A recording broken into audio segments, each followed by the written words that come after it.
मैं हूं Ravi Mishra, history faculty. अब तक आप लोग बहुत अच्छी तरीके से समझना शुरू कर चुके होंगे कि किस तरीके से यूरोप में परिवर्तन आ रहा था। मैंने आपको लास्ट की क्लास में बहुत अच्छी तरीके से समझाया था कि कैसे वास्को डी गामा और कोलंबस की खोजों से कैसे अमेरिका का पता लगने के बाद यूरोपियंस को सोना चांदी मिला और कैसे भारत के लिए नए रास्ते की खोज के बाद यूरोपियंस को बिजनेस में प्रॉफिट होने लगा। और जब यूरोपियंस की इनकम बढ़ गई, जब उनके बिजनेस में बहुत प्रॉफिट होने लगा, तो बिजनेस का मतलब है कि एक को बिजनेस में प्रॉफिट हुआ, उसको देख करके दूसरा भी बिजनेस करना चाहेगा, तीसरा भी करना चाहेगा। अभी आज की डेट में भारत से कोई सऊदी अरब चला जाए और सऊदी अरब से 4 साल बाद लौटे और आते ही अपनी सोसाइटी में ये दिखाए करोड़ों की गाड़ी लेकर, करोड़ों की प्रॉपर्टी लिखाकर कि मैं बहुत पैसे वाला हो गया हूँ, तो उसको देख करके, उसकी प्रॉपर्टी को देख करके, उसका डेवलपमेंट देख करके उसके समाज के बहुत सारे लोग कुछ ही दिन बाद सऊदी अरब में नजर आएंगे, क्योंकि पैसा उनको भी कमाना है। भारत से प्रॉफिट पुर्तगाल लेके जाने वाले, अमेरिका से प्रॉफिट स्पेन में लेके जाने वाले, और भारत से जो प्रॉफिट पहुंचेगा, पुर्तगाल का डेवलपमेंट होगा, स्पेन का डेवलपमेंट होगा अमेरिका के प्रॉफिट से, और ऐसे देशों का डेवलपमेंट देख करके और भी बिजनेस करने वाले लोग जो बिजनेस करने के लिए आगे बढ़ेंगे। बिजनेस से डेवलपमेंट होगा पुर्तगाल का, बिजनेस से डेवलपमेंट होगा यूरोप के अन्य देशों का, फिर तीसरे देश का, चौथे देश का, पांचवें देश का। तो ये जो बिजनेस करके अचानक से डेवलपमेंट करने की होड़ सी लग गई, ये माहौल सा बन गया। और जब बड़े पैमाने पर माहौल बनता है तो उसे ही क्रांति कहते हैं। बिजनेस करने के लिए ऐसा माहौल बन गया कि व्यवसायिक क्रांति हो गई। और जैसे ही बिजनेस करके यूरोपियंस ने अपनी इनकम बढ़ाई, अपना डेवलपमेंट बढ़ाया, सोच विचार का तरीका बदला, रहन सहन का तरीका बदला, तो जब माइंड लेवल डेवलप हो गया तो आ गया पुनर्जागरण। जब माइंड लेवल डेवलप होकर वैचारिक क्रांति हुई, तो वैचारिक क्रांति होने के बाद आ गया पुनर्जागरण। मैंने आप लोगों को समझाया था कि कैसे व्यवसायिक जो है ये डेवलपमेंट ने, व्यवसायिक क्रांति ने कैसे यूरोप में माहौल बनाया था। और फिर मैंने ये भी कहा था कि कैसे जब वैचारिक क्रांति आई लोगों में तो कैसे पुनर्जागरण आ गया। इस तरीके से मैंने आपको लास्ट की क्लास में काफ़ी कुछ समझाया। तो बहुत ध्यान से आप लोग समझ रहे होंगे, समझना भी चाहिए, क्योंकि यूपीएससी कॉम्पिटिटर होने का मतलब ये होता है कि आपकी प्रतिष्ठा भी दांव पर लगी होती है। आपके भी मामा, फूफा, पड़ोस के कई सारे अंकल लोग, और कई लोग तो ऐसे जो शादी करने के लिए वादे करते हैं अपने साथी से और उनसे कह के रखते हैं 2 साल रुको, आईएएस में सिलेक्शन लेके आ रहा हूँ, फिर शादी करेंगे। ये अलग बात है, उधर से फ़ोन आता रहता है कि जल्दी करो, कुछ बताओ हमको, किसी को आगे हाँ करें, बहुत सारे रिश्ते घर पे आ रहे हैं, क्या जवाब दें पिताजी को हम। आप में जो व्यग्रता होती है सिलेक्शन के लिए, जो समय भाव होता है, एक टीचर होने के नाते बहुत अच्छी तरह से समझता हूँ मैं। तो प्रतिष्ठा आपकी भी दांव पे लगी होती है। सिलेक्शन लेके आप अपनी योग्यता साबित करना चाहते हो, देश की सेवा करना चाहते हो, और प्रतिष्ठा हम लोगों की भी दांव पर लगी होती है, क्योंकि हम भी चाहते हैं कि आप लोग सेलेक्ट हो। तभी तो पता चलता है टीचर कितना काबिल है। आपकी काबिलियत से टीचर की काबिलियत जोड़ी जाती है। मैं तो अपनी पूरी ताकत लगा दूंगा आपको मेंस लेवल का इतिहास समझाने में, पर आपसे भी उतनी ही अपेक्षा करता हूं कि आपको भी उतनी ही ताकत लगानी होगी मेंस लेवल पर जाकर लिखने के लिए। आप लोग बहुत अच्छी तरीके से समझते रहना ये सब। कोई प्रॉब्लम आती है डायरेक्ट मुझसे आप क्वेश्चन करना। आप व्हाट्सएप नंबर पे मैसेज करो, फ़ोन कर लो, आप मुझसे डिस्कस करो। आप, मैं आपको समझाऊंगा वास्तव में क्या हुआ था। मैंने आप लोगों से कहा था कि आर्थिक जो परिवर्तन हुआ उससे वहां पर व्यवसायिक क्रांति हुई। जो भौतिक परिवर्तन हुआ, भौतिक परिवर्तन के बाद लोगों का वैचारिक परिवर्तन होने लगा, और जो वैचारिक परिवर्तन हुआ उससे पुनर्जागरण हुआ।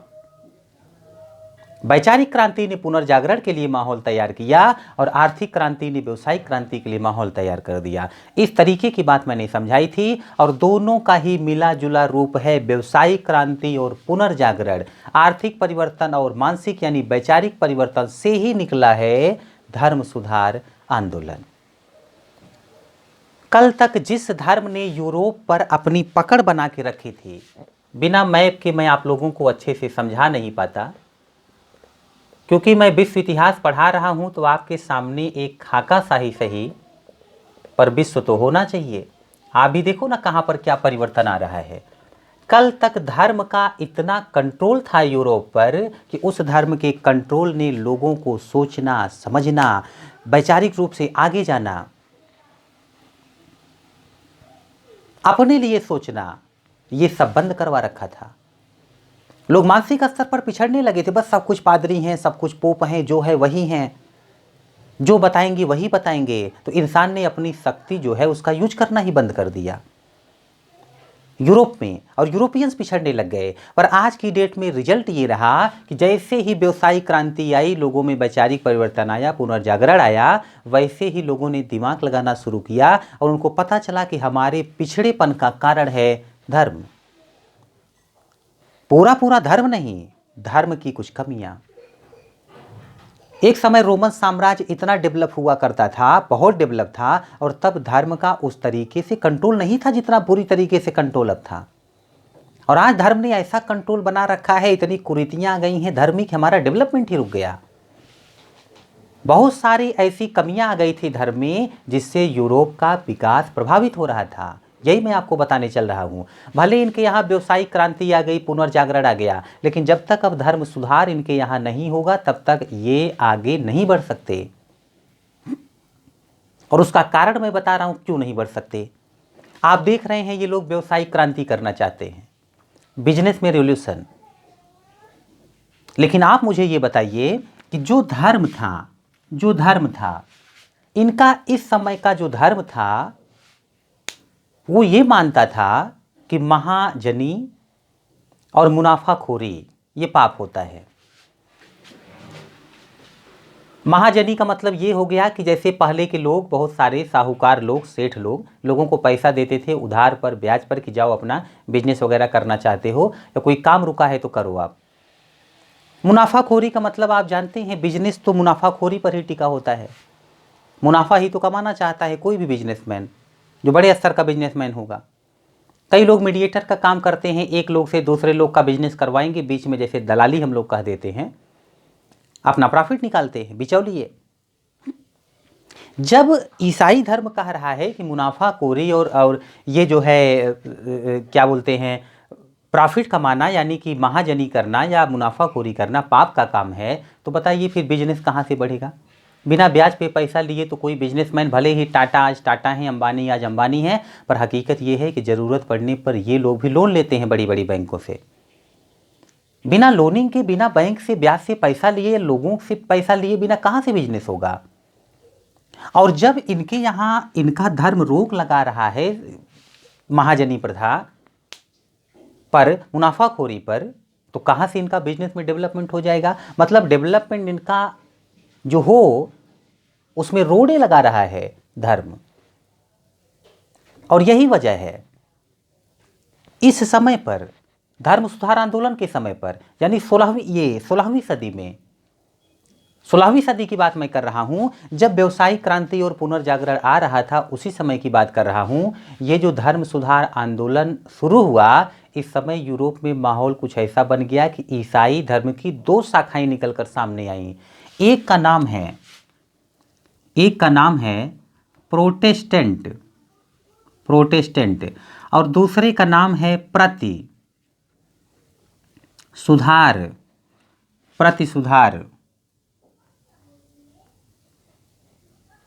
धर्म। इस समय पर दो शाखाएं यूरोप में चल रही थीं, और इनका क्या क्या विचार था यह भी मैं आपको बता देता हूं। इनका विचार ये था कि ये जो प्रतिधर्म सुधार आंदोलन वाले हैं, इन्हीं को रोमन कैथोलिक कहते हैं। रोमन कैथोलिक प्रतिधर्म सुधार आंदोलन, प्रतिसुधार धर्म आंदोलन, इस तरीके से इनको ऐसा बोलते हैं। तो ये रोमन कैथोलिक कहे जाते हैं। बात इतनी सी है कि इस समय पर अब ये जो प्रतिधर्म सुधार आंदोलन वाले हैं, रोमन कैथोलिक वाले, ये चाहते थे कि जो पुरानी व्यवस्था है चर्च वाली, उसी में थोड़ा बहुत सुधार करके और सब कुछ चलता रहे। क्योंकि धर्म सुधार होने वाला है और लोग मांग करने वाले हैं, और वो भी इसलिए करेंगे क्योंकि यूरोप बहुत तेजी से बदल रहा है। धर्म पर प्रश्न चिन्ह उठने लग गए। अब धर्म समझो कि रास्ते में बाधा बन रहा है डेवलपमेंट में। तो इसमें क्या हुआ कि प्रति धर्म सुधार आंदोलन वाले जो थे, इन लोगों ने ये कहा, रोमन कैथोलिक ने, कि ठीक है कुछ सुधार किया जाए। पर इसी समय पर धर्म सुधार की एक और शाखा आई, ईसाई धर्म जो है एक और शाखा में टूटा, प्रोटेस्टेंट। और प्रोटेस्टेंट ये कहते थे कि देखो ऐसा है, जो वर्तमान व्यवस्था है ईसाई धर्म की उसे ही नकार दो, ये चर्च व्यवस्था जो है उसे ही नकार दो, क्योंकि ये जो सर्वव्यापी चर्च व्यवस्था है ये पीटर लोम्बार्ड, और मैंने आपसे कहा था कि सेंट एक्विनास, ये दो संत थे, उनके बाद ये व्यवस्था आई थी। जब उन्होंने कहा था कि आस्था और अच्छे कर्म से ईश्वर के या मानव कल्याण हो सकता है, तो इसका मतलब अच्छे कर्म को जो है पुरोहितवाद या कर्मकांडवाद से लगाया गया। उसी के बाद चर्च व्यवस्था कायम हुई थी। तो प्रोटेस्टेंट कह रहा है कि ये जो है,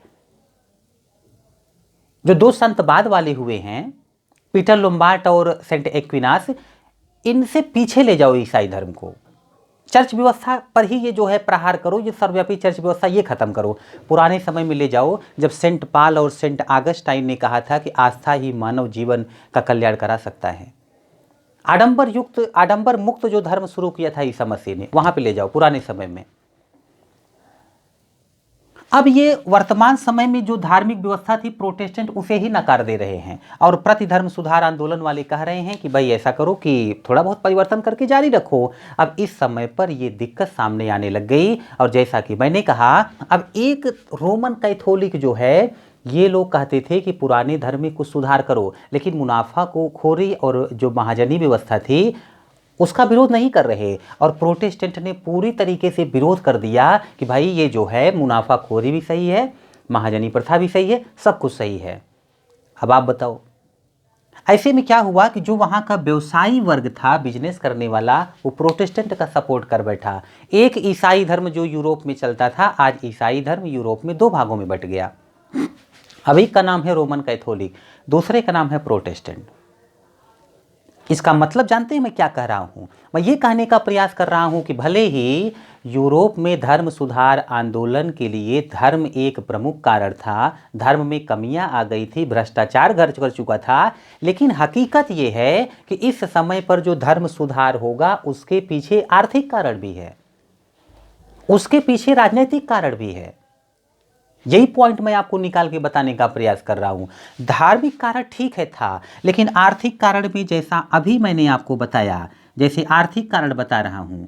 एक रोमन कैथोलिक जो है ये विरोध करते थे महाजनी और मुनाफाखोरी का, वहीं प्रोटेस्टेंट जो है कह रहे हैं महाजनी करो, मुनाफाखोरी करो। अब आप सोचो, बदलता हुआ यूरोप, वहां के बिजनेसमैन लोग किसके सपोर्ट में आ जाएंगे? रोमन, ये प्रोटेस्टेंट के। इसी समय जो यूरोप में बदलाव आ रहा था, इसी वक्त की बात है, जर्मनी के विटेनबर्ग नामक जगह पर एक चर्च पर एक जर्मन पादरी था, और उस जर्मन पादरी ने, मार्टिन लूथर नाम था, मार्टिन लूथर ने 95 थेसिस लिखकर उस चर्च पर टांग दिया। और वो थेसिस डायरेक्ट रोम के पोप से पूछे हुए प्रश्न थे, डायरेक्ट धर्म पर सवाल उठाया गया था, रोम के पोप से प्रश्न किया गया था। और रोम से पोप से प्रश्न करने का मतलब, धर्म पर प्रश्न चिन्ह उठाने का मतलब है कि मार दिया जाता। सीधा सीधा विरोध है ये, सीधा सीधा धर्म पर उंगली उठाना है ये। और जिस तरीके से सर्वव्यापी चर्च व्यवस्था व्याप्त थी यूरोप में, राजा तो राजा होता था, जनता राजा को टैक्स देती थी, पर हर जगह पर यूरोप में चर्च विद्यमान होता था, गांव के गांव, शहर के शहर में। और चर्च को, जैसे राजा को टैक्स लगाने का अधिकार था जनता पर, वैसे चर्च को भी टैक्स लगाने का अधिकार था। जनता राजा को भी टैक्स देती थी, जनता चर्च को भी टैक्स देती थी। चर्च अपना खर्च निकाल करके बचा हुआ पैसा रोम के पोप को भेजते थे। राजा सिर्फ अपने यहाँ से टैक्स पाता था, लेकिन रोम का पोप पूरे रोमन साम्राज्य से, जहाँ जहाँ तक ईसाई धर्म फैला है, उस हर जगह से टैक्स पाता था। रोम का पोप ज़्यादा शक्तिशाली था, ईसाई धर्म का प्रमुख ज़्यादा शक्तिशाली था। और आप चाहे पादरी हों, चाहे सामान्य व्यक्ति हों, अगर धर्म पर प्रश्न चिन्ह उठाते हैं तो रोम का पोप आपको जीने नहीं देगा। और हुआ यही, इस समय पर जो रोम के पोप थे बहुत गुस्सा होंगे जर्मनी के उस पादरी मार्टिन लूथर पर पोप चाह करके भी कुछ नहीं कर पाए। उसका कारण था जर्मनी का जो कुलीन वर्ग था, कुलीन वर्ग, उस कुलीन वर्ग ने मार्टिन लूथर के सपोर्ट में विद्रोह कर दिया। कुलीन वर्ग मतलब अमीर वर्ग। अब उसका भी एक कारण है। आप लोग को याद होगा सामंतवाद मैंने आपको बताया था, और जब सामंतवाद समाप्त होगा ना, जो सामंतवाद का मतलब बहुत बड़ी बड़ी जमीन के मालिक थे वही कुलीन वर्ग था। अब सामंतवाद के विघटन से कुलीन वर्ग को नुकसान हुआ, उनके हाथ से अच्छी जमीन छिन गई, उनका आर्थिक रूप से जो है समझो इनकम बंद होने लग गई। अब सामंतवादी जो थे कुलीन वर्ग वो परेशान चल रहे थे। और इसी समय पर जैसे भारत में देखो बड़े बड़े मंदिरों के पास बहुत ज़मीन होती है, ऐसे यूरोप में चर्च के पास बहुत सारी अच्छी ज़मीन थी। कुलीन वर्ग के लोगों की हालत खराब है और कुलीन वर्ग की निगाह गड़ गई कि अगर चर्च का विरोध होगा तो चर्च वाली जमीन हमको मिल जाएगी, कुलीनों को, हमारी आमदनी बढ़ जाएगी। अब तक जो कुलीन वर्ग चर्च के साथ था, अब वह कुलीन वर्ग चर्च के विरोध में धर्म सुधार आंदोलन के नाम पर जर्मन के पादरी मार्टिन लूथर के सपोर्ट में आ गया। रोम का पोप कुछ नहीं कर पाया, और रोम के पोप का सबसे बड़ा हथियार था पवित्र रोमन सम्राट, रोम के पोप का दाहिना हाथ। पर पवित्र रोमन सम्राट जो था वो इस समय पर फ्रांस में उसके खिलाफ लड़ाई चल रही थी और फ्रांस से लड़ाई में उलझा हुआ था। इसीलिए 1517 ईस्वी में जर्मनी में मार्टिन लूथर ने विद्रोह किया था रोम के पोप के खिलाफ। 95 क्वेश्चन थेसिस लिखकर टांग दिए थे चर्च पर रोम का पोप चाह करके भी कुछ नहीं कर सका। इसीलिए मैं आपको बता रहा था कि इस तरीके से आर्थिक कारण में क्या था कि प्रोटेस्टेंट कह रहा है कि ठीक है महाजनी मुनाफाखोरी करो, पर रोमन कैथोलिक मना कर रहा था। अब जो व्यापारी वर्ग था, वहां का बिजनेसमैन लोग थे, वो रोमन प्रोटेस्टेंट के सपोर्ट में आ गए। और दूसरा कारण ये था धर्म सुधार आंदोलन का जो आर्थिक कारण था, वो दूसरा कारण ये हुआ करता था, जैसे मैंने अभी अभी बताया कि सामंतवादी व्यवस्था के पतन के बाद जो कुलीन वर्ग को आर्थिक नुकसान हुआ ना, उस आर्थिक नुकसान के कारण वो भी चाह रहे थे कि जो हमारा नुकसान हुआ, चर्च के पास बहुत कीमती ज़मीन है और वह ज़मीन अगर हमें मिल जाती तो हम अमीर हो जाते, और वह ज़मीन तो तब मिलेगी कुलीन लोगों को जब चर्च के हाथ से छीनी जाएगी, और चर्च के हाथ से तब छीनी जाएगी जब चर्च के खिलाफ विद्रोह होगा। और चर्च के खिलाफ विद्रोह किस बात पर होगा? धर्म सुधार आंदोलन के नाम पर। धर्म सुधार आंदोलन का सपोर्ट कर दिया कुलीन वर्ग ने। यह दूसरा आर्थिक कारण था,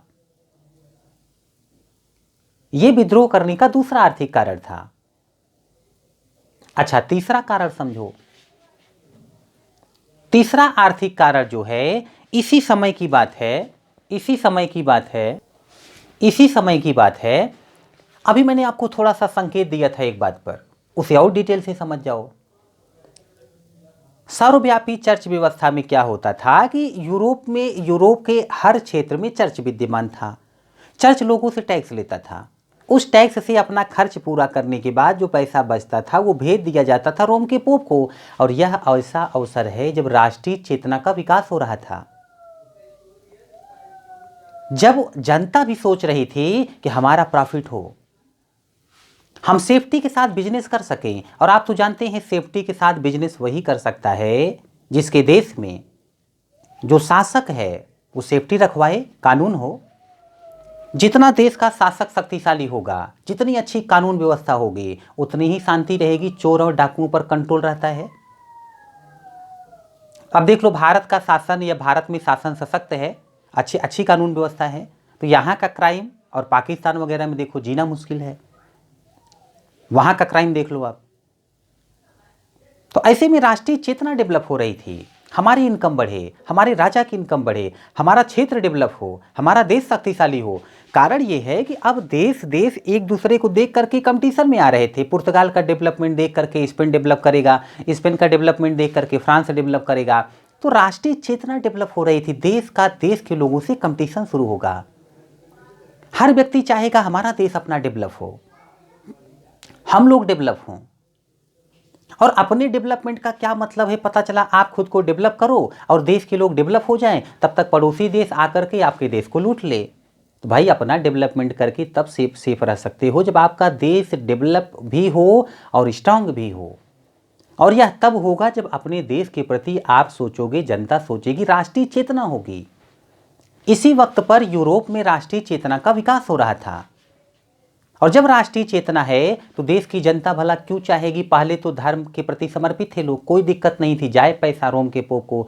आज जब धर्म पर ही प्रश्न चिन्ह उठने लगा, ऐसे ऐसे वहां पर पादरी हो गए जिन्होंने राम रहीम आसाराम का रिकॉर्ड तोड़ डाला, खुद भ्रष्ट थे और दूसरों को ज्ञान देते थे। तो ऐसे में क्या हुआ कि वहां के लोगों ने सोचना शुरू किया, भाई हमारे क्षेत्र का पैसा हमारे देश से निकलकर रोम के पोप को क्यों जा रहा है।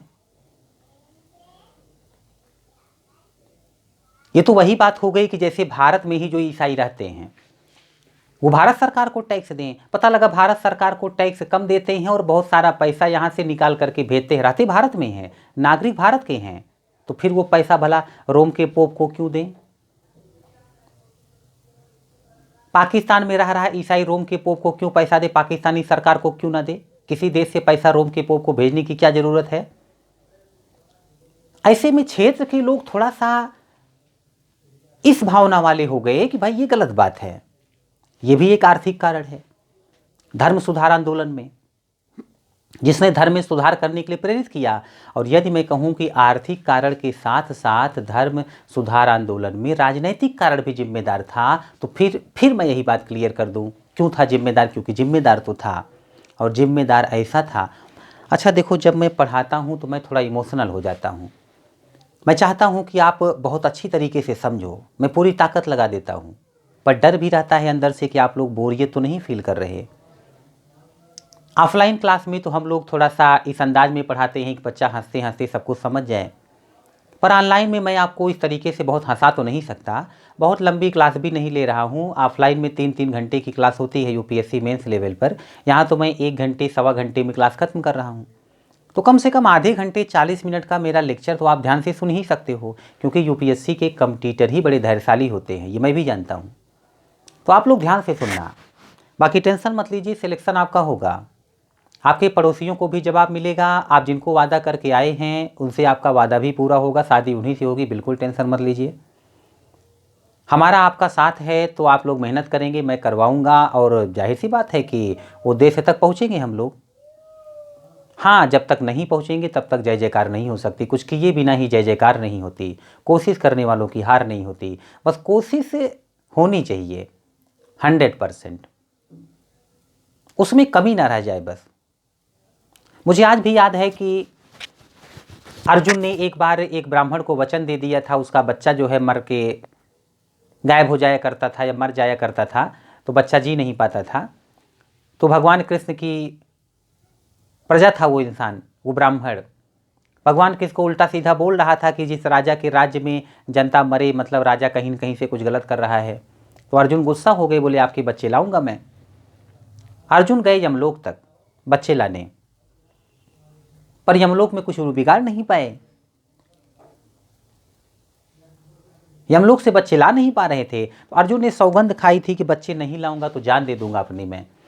और अर्जुन जब जान देने के लिए उद्यत हुए, तैयार हुए, तो भगवान कृष्ण पहुंच गए। बोले क्यों जान देने जा रहे हो। बोले प्रभु वचन नहीं पूरा कर पाया। बोले क्यों। बोले बहुत प्रयास किया, सफल नहीं हुआ। भगवान कृष्ण ने कहा सही प्रयास तो तब होता तुम्हारा जब इसी यमलोक की दीवालों पर सर पटक पटक के तुम तब तक पटकते जब तक या तो यमलोक का द्वार नहीं खुल जाता, नहीं तो तुम्हारी जान नहीं चली जाती। जब तक ऐसा नहीं हुआ तब तक कैसे आप कह सकते हो पूरा प्रयास कर लिया आपने। क्या पता आपके सर की आखिरी चोट से ही यमलोक का गेट खुल जाता या आपका कार्य सफल हो जाता। तो याद रखना, ये यूपीएससी है। यहाँ पर कई बार ऐसा होता है, व्यक्ति निराश होने लगता है कि मेरा सिलेक्शन नहीं होगा। कुछ लोग, ज़्यादातर लोग नहीं, बाकी तो 1-2 साल में ही सिलेक्शन ले लेते हैं। कुछ को 3-4 साल लगता है, ज़्यादा टाइम नहीं लगता। और जिसको टाइम लगता भी है वो निराश तो होते हैं कई बार कि लगता है अब नहीं होगा, पर पता नहीं क्यों मेहनत करने वाले वास्तव में सफल होके ही रहते हैं और लास्ट टाइम होते होते सिलेक्शन उनका भी हो जाता है, बचते वो भी नहीं। जो प्रयास ही नहीं किया होगा दिल लगा के, उसका तो नहीं हो सकता। राजनीतिक कारण भी जिम्मेदार थे इस समय पर। और राजनीतिक कारण में यदि मैं बात करूं तो मैंने अभी अभी कहा, एक राज्य तब शक्तिशाली होता जब राज्य की जनता राजा को टैक्स देती खूब सारा। तो राजा को पूरा टैक्स जनता कैसे देगी जब कुछ टैक्स राजा लेते हैं, कुछ पादरी लेकर के रोम के पोप को भेज रहे हैं। सोचो, एक राजा एक राज्य का पूरा मामला, पूरा माहौल कंट्रोल नहीं किया हुआ है। एक राजा जो अपने राज्य का राजा है, उसके पास ना तो पैसा आता है पूरा राज्य का, ना तो जो पादरी होते थे, राजा अगर कुछ बोलता है तो पादरी राजा की बात नहीं मानेंगे, वो जो है पोप की बात पहले मानेंगे। जब दोहरी संप्रभुता हो, राज्य की पूरी जनता ही राजा की बात नहीं सुन रही, राजा जो चाहे अपने राज्य में कर ही नहीं सकता, राजा अपने राज्य की ही पूरी इनकम ले ही नहीं सकता, तो राजा कहाँ से शक्तिशाली होगा फिर। और जब तक राजा नहीं शक्तिशाली है तब तक देश नहीं शक्तिशाली है। और अगर देश को शक्तिशाली होना है तो राजा को शक्तिशाली होना पड़ेगा। और जिस समय पर देश की जनता भी चाह रही थी हमारा देश शक्तिशाली हो, हमारा राजा शक्तिशाली हो, हम स्ट्रांग हों, हम पड़ोसी देशों के आक्रमण से सुरक्षित रहें, तो यही अवसर है कि बहुत समय से अपना इमोशन दबा के जो राजा बैठा हुआ था ना, कि उसकी आमदनी कम है, रोम के पोप को ज़्यादा आमदनी जाती है, तो आज वह भी जब देख रहा है धर्म सुधार आंदोलन हो रहा है, इसका मतलब पोप के जो है ऊपर प्रश्न चिन्ह लग रहा है, पोप कमज़ोर होगा, इसका मतलब डायरेक्ट फायदा राजा को पहुंचेगा और राजा शक्तिशाली होगा, राजा की इनकम बढ़ेगी, तो राजा भी धर्म सुधार आंदोलन को सपोर्ट कर देगा कि नहीं।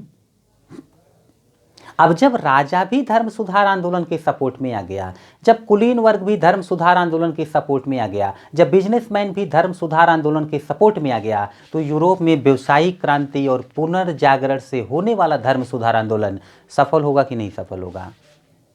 सफलता की गारंटी है ना। और जैसे ही धर्म सुधार आंदोलन सफल हुआ, अपने आप बिजनेस बढ़ जाएगा लोगों का, धर्म की जो रोक थी, विकास की रास्ता में बाधक थी, वो हट जाएगी। और जब बिजनेस बढ़ जाएगा तो फिर आप देखेंगे आएगा वाणिज्यवाद, व्यवसाय से ही जुड़ा हुआ है। और जब वाणिज्यवाद आएगा तो वाणिज्यवाद के बाद ही अगला जो चरण है वही आपका, वहीं से आपका टॉपिक शुरू होता है, राष्ट्रीय राज्य का उद्भव। लेकिन मैंने कहा था आपका मेंस वाला टॉपिक स्टार्ट करने से पहले मुझे आपको यूरोप के बारे में बहुत कुछ बताना पड़ेगा। आपको समझना होगा उस समय पर यूरोप में चल क्या रहा था, तब कहीं जाकर के आप मेरी बातों को समझ पाओगे। मैं संक्षेप में बता देता हूं, मैंने क्या क्या भी आपको समझाया, फिर लिखवा दूंगा। मैंने आपसे कहा था कि व्यावसायिक क्रांति और पुनर्जागरण से धर्म सुधार आंदोलन हुए। 16वीं सदी के अंत तक या 16वीं सदी में ईसाई धर्म की दो शाखाएं प्रकट हुईं। एक था प्रोटेस्टेंट, दूसरा प्रतिधर्म सुधार आंदोलन। जहां प्रतिधर्म सुधार आंदोलन पुरानी चर्च व्यवस्था में ही थोड़ा सा सुधार करना चाहता था, वहीं रोमन प्रोटेस्टेंट लोग चाहते थे कि वर्तमान चर्च व्यवस्था को ही नकार दिया जाए और फिर ईसाई धर्म को वहां ले जाया जाए जहां से सेंट पॉल और सेंट ऑगस्टाइन की शिक्षा थी, उनसे जोड़ा जाए, जो आस्था पर ही बल देते थे, कर्मकांड को और सारे चर्च को वरीयता नहीं देते थे। और इसी समय एक पादरी ने, जो जर्मनी में हुआ करता था, मार्टिन लूथर, उसने रोम के पोप से प्रश्न भी उठा दिया और संयोग से आज तक रोम के पोप के सामने सर उठाने वाला अपना सर कटवा बैठता था, पर सफल हुआ मार्टिन लूथर। तो धर्म सुधार आंदोलन में धर्म में आई हुई जो कुरीतियां थीं वो एक प्रमुख कारण थी जिसकी वजह से धर्म सुधार की मांग उठी, पर आर्थिक कारण भी थे धर्म सुधार के लिए। और एक आर्थिक कारण ये था कि धर्म उस समय का मानता था महाजनी मुनाफाखोरी पाप है, इससे बिजनेसमैन लोग मुनाफाखोरी नहीं कर सकते थे, ब्याज पर पैसा नहीं ले पाते थे। आज धर्म सुधार आंदोलन में रोमन प्रोटेस्टेंट ने कह दिया, यानी प्रोटेस्टेंट ने कह दिया कि भाई ऐसा कर सकते हो आप, ये ईसाई धर्म की नई शाखा है, लोग इसके सपोर्ट में आ गए, धर्म सुधार आंदोलन होने लगा। इसी समय की बात है, यूरोप में जगह जगह पर चर्च होते थे और चर्च जो है वो पैसा लेकर के, टैक्स लेकर के लोगों से और रोम के पोप को भेजते थे। तो राष्ट्रीय चेतना आ रही थी लोगों में, लोगों को लगा हमारे देश का पैसा हमारे देश में रहे। भाई इटली में कोई है, ये क्या बोलते हैं अभी पुर्तगाल में कोई है, तो भला वो क्यों चाहेगा कि उसके देश का पैसा रोम पहुंच जाए।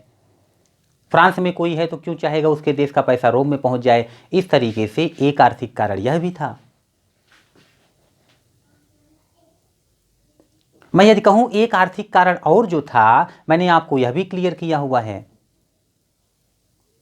कि किस तरीके से वहां का जो कुलीन वर्ग था, सामंतवाद के पतन के बाद उसकी आर्थिक स्थिति खराब थी। उसी के पास जमीन थी, वो कुलीन था, सम्भ्रांत था, पैसे वाला था। सामंतवाद का पतन हुआ, उसके लिए दिक्कत हो गई। उसका काम तो जमीन से ही चलता था। जब सामंतवाद पतन हुआ तो इसका मतलब है कि कृषि आधारित अर्थव्यवस्था थोड़ा सा निगेटिव जाएगी, उसकी स्थिति खराब होगी, बिजनेस को बढ़ावा मिल जाएगा। तो जब जितनी खेती थी उतने से काम ही नहीं चल रहा है सामंत का, कुलीन वर्ग का, तो उसको लगा हमें और ज़मीन मिल जाती तो काम बन जाता। अच्छी ज़मीन चर्च के पास थी, जब चर्च के खिलाफ बगावत होगी तो चर्च से ज़मीन छीनी जाएगी तो कुलीन वर्ग को फायदा हो जाता। यह भी एक आर्थिक कारण था जिसे धर्म सुधार आंदोलन होगा। और राजा को भी लग रहा था बहुत दिन से टैक्स जो है रोम के पोप को चला जाता था, राजा को सारा टैक्स मिलता नहीं था, तो राजा को नुकसान होता था। तो जब धर्म सुधार आंदोलन होगा और जो चर्च व्यवस्था पर आवाज़ उठ रही है, रोम के पोप के खिलाफ बगावत होनी शुरू हो जाएगी, तो ऐसे में जो टैक्स है वो राज्य के राजा को ही मिलेगा, राजा की इनकम, राजा की ताकत बढ़ जाएगी। इस तरीके से धर्म सुधार आंदोलन के लिए ये बहुत सारे कारण इस समय पर विद्यमान थे, जिन्होंने धर्म सुधार आंदोलन न सिर्फ करवाया बल्कि इस समय पर बहुत तीव्र गति से धर्म सुधार आंदोलन होगा।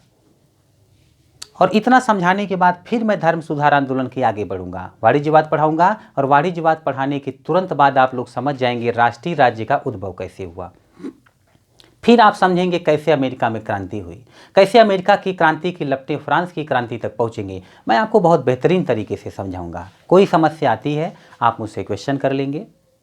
मेरा नंबर मैं आपको बता भी चुका हूं, यहाँ पर फिर लिख रहा हूं 8287137757 रवि मिश्रा, ये नंबर है मेरा, आप नोट कर लेना। और अब जितना मैंने समझाया उतना पहले लिख लीजिए, फिर इसके आगे बात करूंगा मैं। तो लिखिए,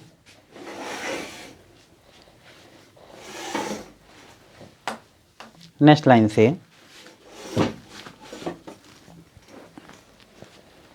से लिखना शुरू करिए।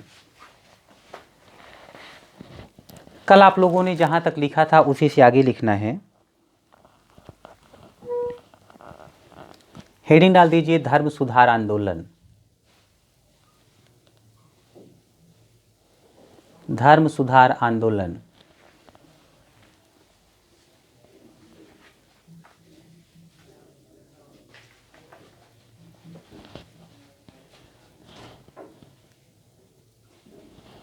और इसमें लिखना 16वीं सदी में,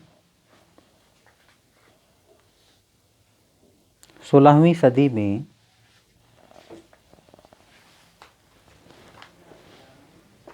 धर्म सुधार आंदोलन के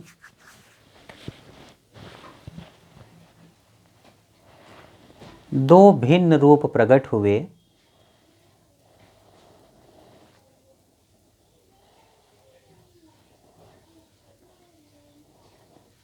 प्रोटेस्टेंट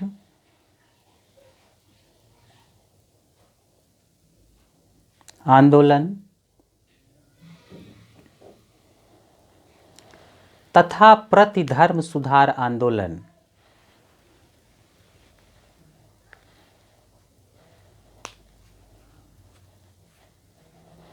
तथा प्रतिधर्म सुधार आंदोलन।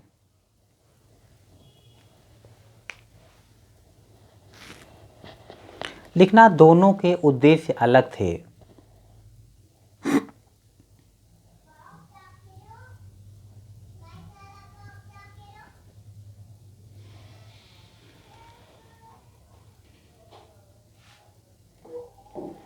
जहां प्रतिधर्म सुधार आंदोलन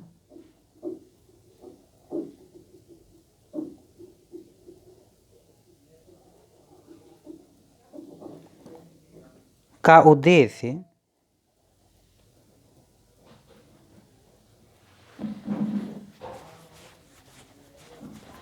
रोमन कैथोलिक चर्च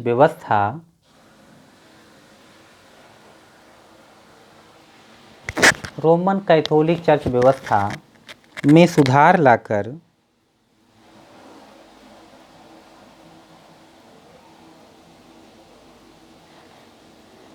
चर्च व्यवस्था को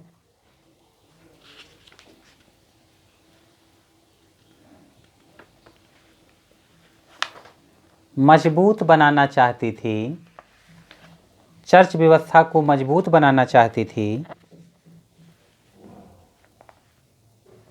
वहीं प्रोटेस्टेंट आंदोलन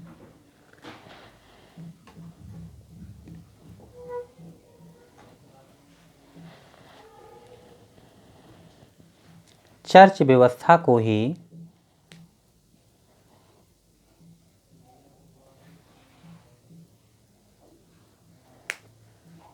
अस्वीकार कर रही थी।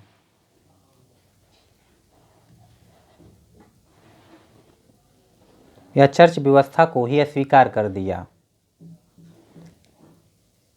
और मांग उठाई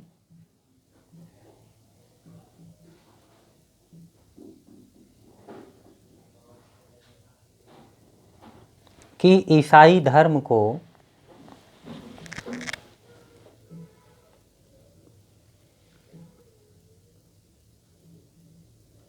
पीटर लोम्बार्ड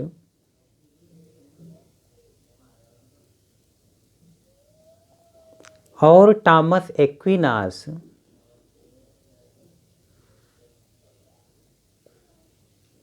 की शिक्षा से पृथक कर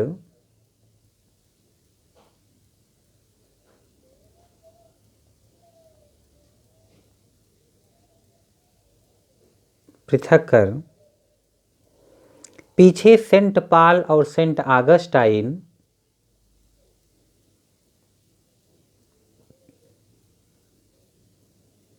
की शिक्षा से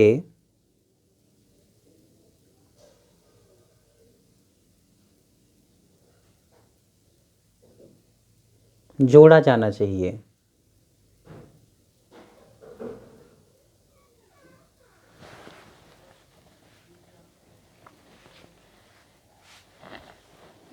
पैराग्राफ चेंज करके लिखिए,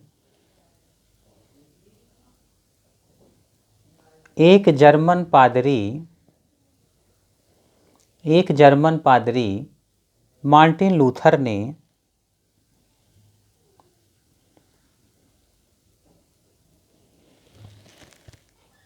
1517 ईस्वी में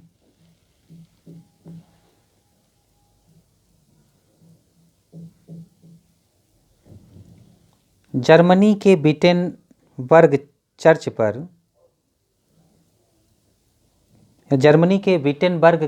पर 95 थेसिस लिख कर टांग दिए।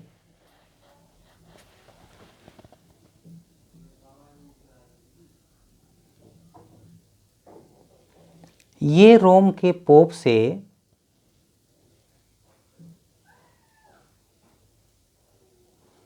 किए गए कुछ सवाल थे,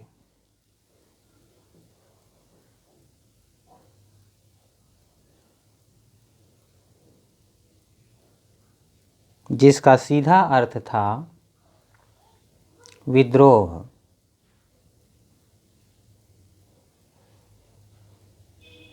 अब सोचिए, ऐसा धर्म क्या जिसमें आप सवाल नहीं कर सकते, क्या सही है क्या गलत। धर्म का मतलब ही है कि सही गलत की सही ढंग से पहचान कराए, ना कि क्वेश्चन करने वाले का ही मुंह बंद कर दो आप और ये कह दो कि जो धर्म कहे या जो पादरी या पोप कहे वही सही है। धर्म का काम तो है सही रास्ता दिखाना, किसी का मुंह बंद कराना नहीं। फिर लिखना, रोम का पोप मार्टिन लूथर को दंडित कर सकता था,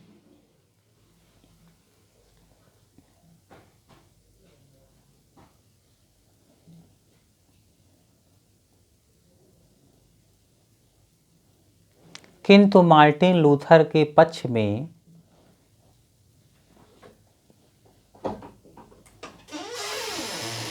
जर्मन कुलीन वर्ग ने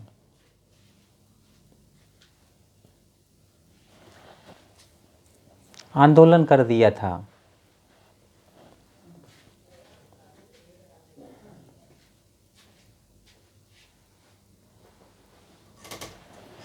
नेक्स्ट लाइन में लिखना,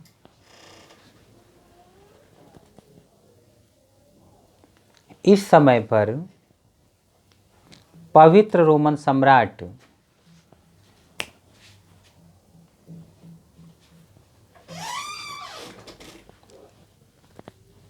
फ्रांस से युद्ध में उलझा हुआ था।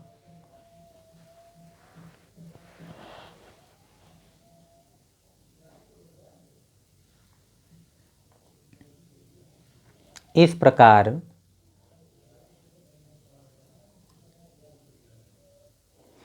मार्टिन लूथर का विद्रोह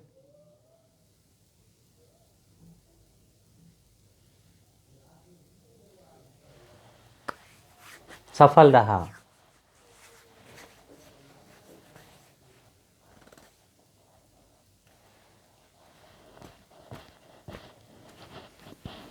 नेक्स्ट लाइन में लिखना, पैराग्राफ चेंज करके, प्रोटेस्टेंट आंदोलन के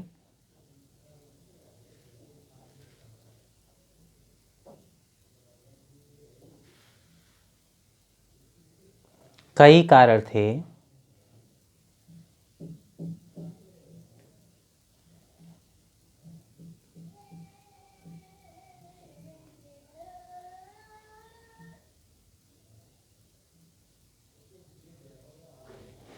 धार्मिक कारण अवश्य ही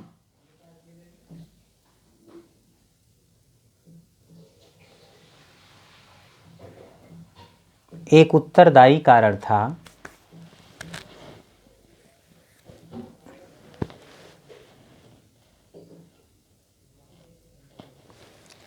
क्योंकि धर्म में भ्रष्टाचार घर कर चुका था। क्योंकि धर्म में भ्रष्टाचार घर कर चुका था।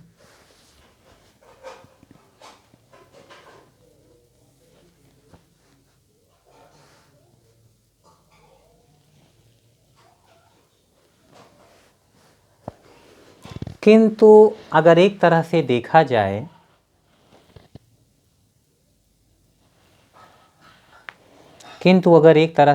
जाए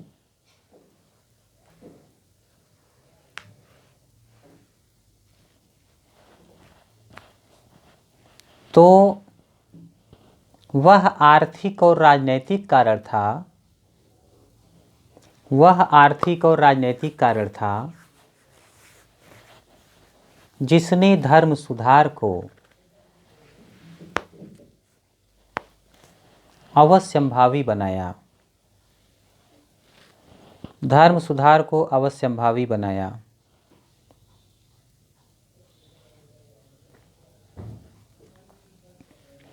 हेडिंग डालना आर्थिक कारण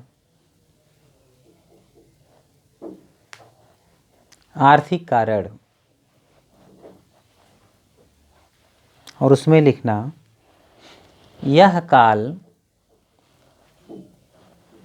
यह काल व्यापार और वाणिज्य के प्रसार का काल था।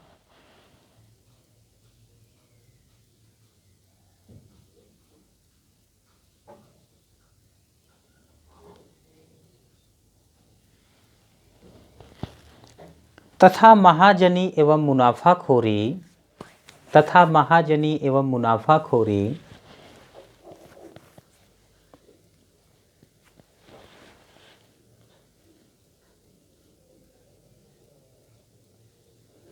वाणिज्य व्यापार के लिए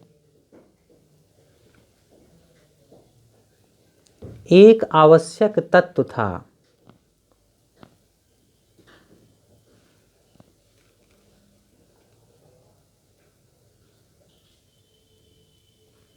रोमन कैथोलिक चर्च ने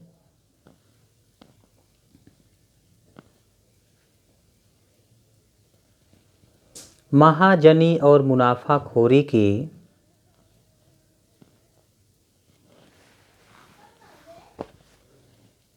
जमकर आलोचना की।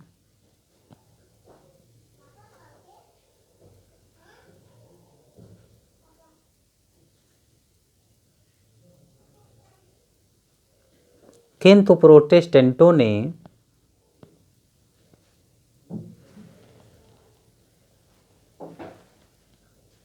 महाजनी और मुनाफाखोरी को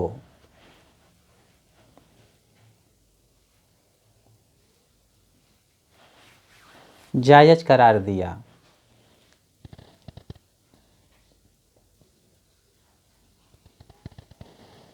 इसी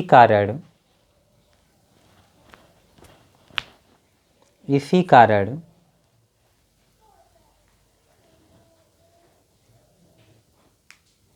व्यापारियों का समर्थन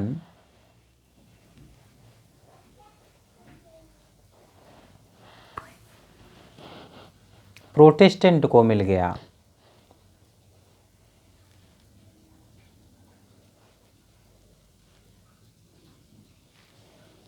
दूसरा लिखना, सेकंड आर्थिक कारण, सर्वव्यापी चर्च व्यवस्था के अंतर्गत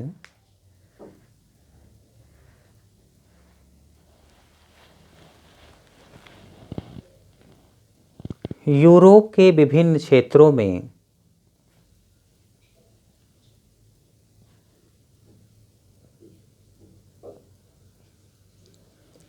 चर्च स्थापित किए गए थे।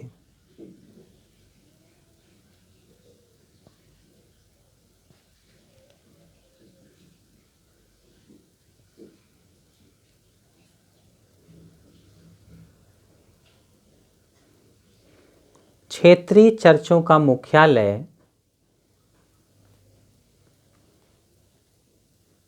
रोम में था।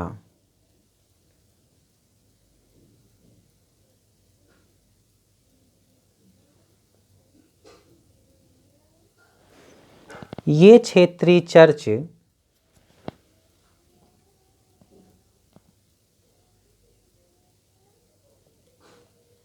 जनता पर कर लगा सकते थे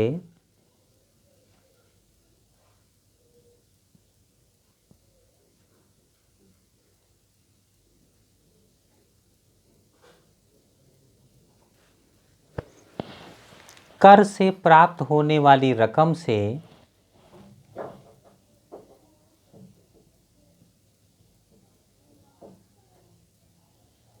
क्षेत्रीय चर्च अपना खर्च पूरा करते थे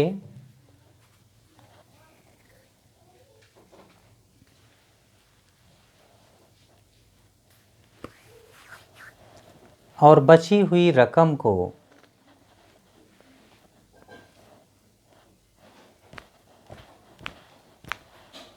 रोम के पोप के पास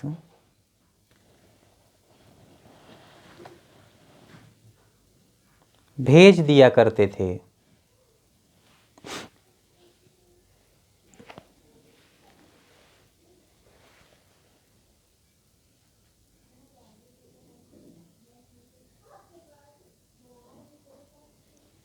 क्योंकि यह काल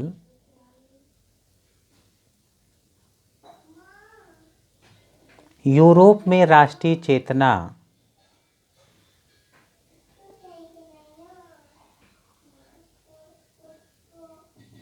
का काल था।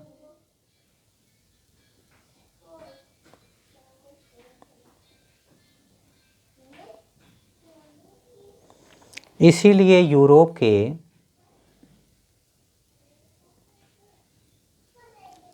विभिन्न क्षेत्र के लोगों ने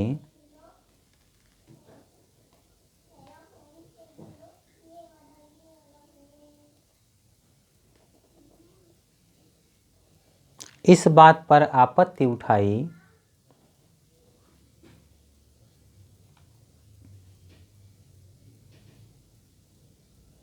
कि उनके यहाँ से धन निकलकर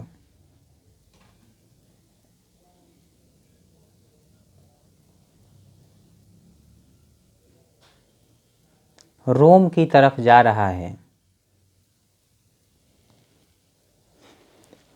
ये ऐसा ही है जैसा कभी प्लेटी ने कहा था यूरोप से सोना निकलकर भारत की तरफ जा रहा है। ये ऐसा ही है जैसा फ्यूचर में दादा भाई नौरोजी नाम के एक व्यक्ति थे भारत के, और उन्होंने कहा था कि अंग्रेज भारत से धन निकालकर ब्रिटेन की तरफ ले जा रहे हैं। पर ऐसा तब कहेंगे दादा भाई नौरोजी जब भारत में भी राष्ट्रीय चेतना का डेवलपमेंट होगा, यानी कि नेशनल फीलिंग बढ़ेगी। जब तक नेशनल फीलिंग नहीं थी बहुत वर्षों तक अंग्रेज भारत को लूटते रहे, पर किसी ने नहीं कहा कि क्यों लूट रहे हैं, कहाँ जा रहा है पैसा। पर भविष्य में दादा भाई नौरोजी ऐसा कहते हैं, ड्रेन ऑफ वेल्थ थ्योरी है, धन के निष्कासन का सिद्धांत। तो राष्ट्रीय चेतना इस समय डेवलप हो रही थी, इसीलिए लोगों ने प्रश्न उठा दिया कि भाई उनके यहाँ से धन निकल कर रोम क्यों जा रहा है, हमारे यहाँ का पैसा हमारे राष्ट्र में क्यों ना रहे। आज भी देखो कई बार लोग कहते हैं चाइना का सामान मत खरीदो, चाइना अपने भारत से पैसा कमा के ले जाएगा, उसकी गोली खरीदेगा, फिर भारत वालों को ही मारेगा। तो ये राष्ट्रीय चेतना के स्वर हैं। ये अलग बात है किसी देश से व्यापार या व्यापारिक संबंध खत्म करना आसान नहीं होता, ये एक वैश्विक व्यवस्था है। कुछ संस्थाएं हैं जो ये कंट्रोल करती हैं इस बात पर कि दुनिया में सब देश एक दूसरे से व्यापार करते रहें। एक दूसरे से संबंध खराब होगा, अपने अपने देश में ही सब अगर बिजनेस करेंगे, इसे क्लोज इकोनॉमी कहते हैं, बंद अर्थव्यवस्था, और ये किसी के लिए बहुत अच्छी नहीं मानी जाती। नेक्स्ट लाइन में लिखना, नेक्स्ट लाइन में थर्ड पॉइंट, सामंती व्यवस्था में विघटन के कारण, सामंती व्यवस्था में विघटन के कारण जर्मन कुलीन वर्ग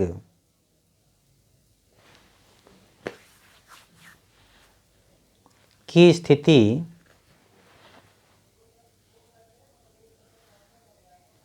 खराब हो गई थी,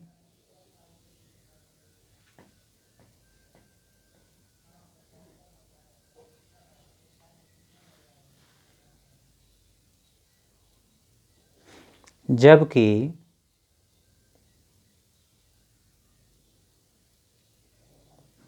जर्मनी की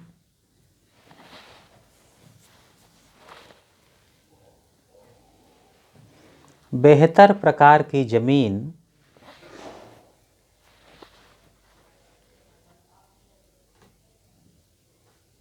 चर्च के पास थी।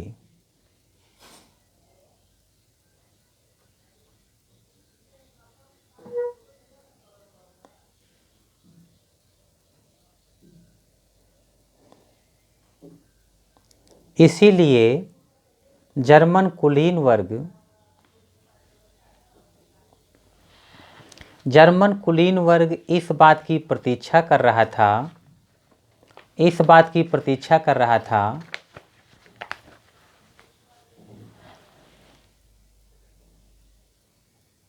कि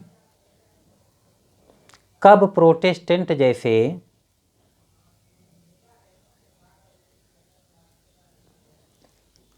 धर्म सुधार आंदोलन को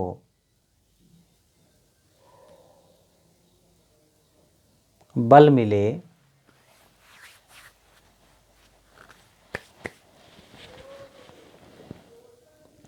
जिसका लाभ उठाकर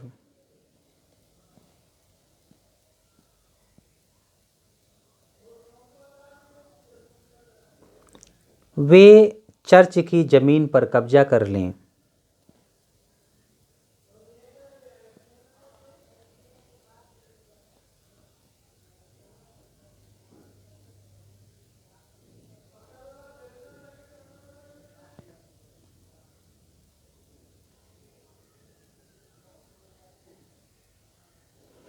अब नेक्स्ट लाइन में हेडिंग डालना, राजनीतिक कारक, राजनीतिक कारक, ऐसा आपको हेडिंग डालना है।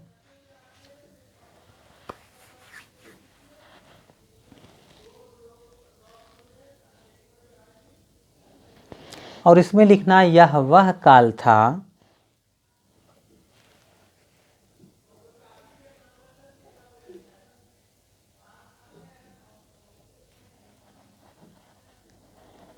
जब यूरोप में राष्ट्रीय चेतना का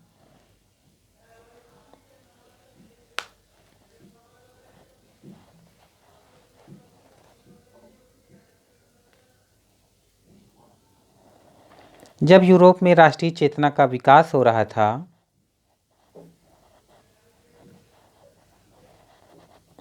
तथा राष्ट्रीय सीमा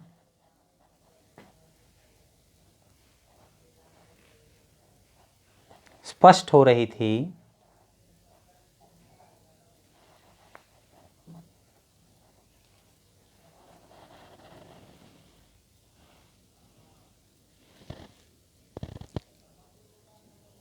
राष्ट्रीय राज्य के उद्भव में एक बड़ी बाधा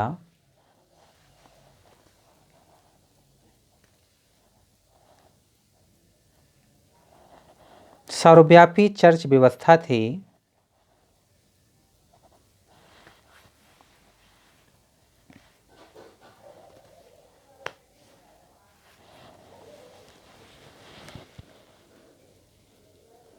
क्योंकि क्षेत्रीय चर्च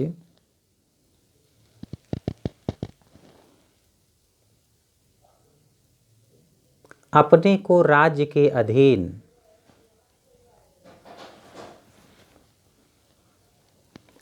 मानने को तैयार नहीं थे,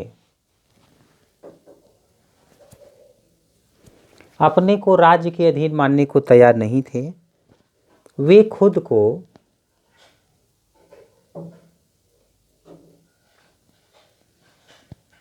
रोम के पोप के अधीन मानते थे।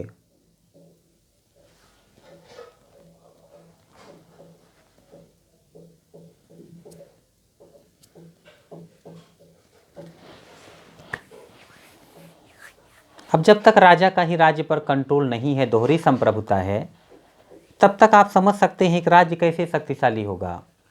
उसका तो टूटने का खतरा बना हुआ है, वो शक्तिशाली ही नहीं होगा। जगह जगह पर क्षेत्रीय चर्च समझो अपने आप में एक स्वतंत्र टाइप का व्यवहार कर रहे हैं। जब एक ही देश में कई व्यवस्थाएं कायम हो जो अपने आप को ही सर्वश्रेष्ठ मानती हैं, किसी दूसरे की सुने ही ना, तो तब तक तो देश को आप टूटा हुआ समझिए, वो एक ही नहीं होगा। ये ऐसा ही है जैसे माँ बेटे पर कंट्रोल करके रखती है, पर जब तक पत्नी नहीं आती। पत्नी आती है तो पत्नी चाहती है कि उसका पति उसका भी कुछ सुने, माँ चाहेगी उसका बेटा उसका कुछ सुने, और फिर दोनों तरफ की खींचतान में समस्या होने लग जाती है, और पारिवारिक कलह फिर धीरे धीरे करके परिवार का टूटना, ये सब उत्तरदायी कारण बन जाते हैं। दोहरी संप्रभुता मतलब एक ही जगह पर दो लोग अपना अधिकार सिद्ध करने लग जाएं तो समस्या हो जाती है। तो यहाँ पर आपको लिखना था, दोहरी संप्रभुता की स्थिति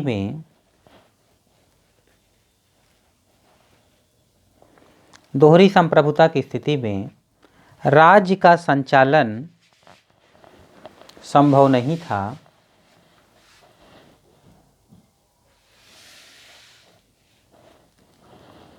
और इसीलिए कुछ महत्वाकांक्षी शासक भी चाहते थे कि प्रोटेस्टेंट आंदोलन हो जाए, तो संभव नहीं था। इसीलिए लिखना, इसीलिए कुछ महत्वाकांक्षी शासकों ने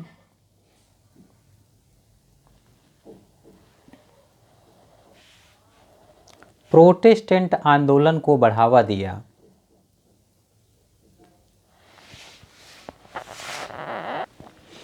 प्रोटेस्टेंट आंदोलन को बढ़ावा दिया।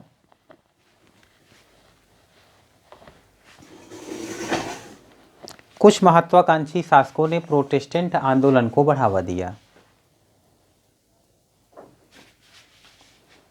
तो आप लोगों का ये 5वां लेक्चर था आज का, और यहाँ तक तो सारा लेक्चर सबके लिए फ्री था।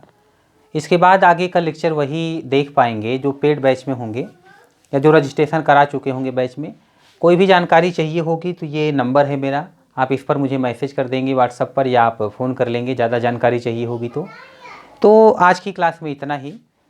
आप लोग पढ़ते रहिए, बहुत अच्छी तरीके से पढ़ते रहिए। मैंने कहा है वर्ल्ड हिस्ट्री आप समझ गए तो वर्तमान पूरी विश्व में क्या क्या व्यवस्था है सब समझ जाओगे आप, यानी पूरी विश्व व्यवस्था ही समझ जाओगे, सारे विषय को समझने लग जाओगे आप। हर सब्जेक्ट की जड़ मैंने कहा विश्व इतिहास से ही निकली हुई है, तो आप अच्छे से समझ जाओगे। तो मिलेंगे फिर नेक्स्ट लेक्चर में। आज के लेक्चर में इतना ही, धन्यवाद।